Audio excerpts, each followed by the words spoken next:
पतंग असतो ना, पतंग, तुम्ही सगळेजण पतंग आहात, पतंग काईट आहात, पतंग आहात. हा पतंग आकाशामध्ये सोडला जातोय, बिलकुल सोडला जातोय. पण पण जशी हवा येईल तसा तो भरकटतो ना.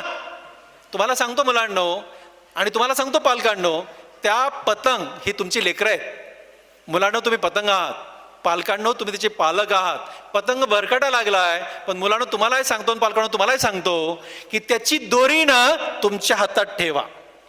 त्याची दोरी तुमच्या हातात ठेवा. त्याचे दोन फायदे आहेत. पहिला आहे की वर वर जो आकाशामध्ये गिरट्या घालायला लागला, आकाशात उंच जायला लागला पतंग, त्याला कॉन्फिडन्स आहे की मला काही होणार नाही, माझ्या वडिलांच्या हातात, माझ्या आईच्या हातात माझी दोरी आहे. आणि तुम्हाला कॉन्फिडन्स आहे की माझं लेकरू कुठेही भरकटलं तर मी त्याला ओढून घेऊ शकतो. म्हणून ही जी पतंगाची दोरी आहे ना, ही पतंगाची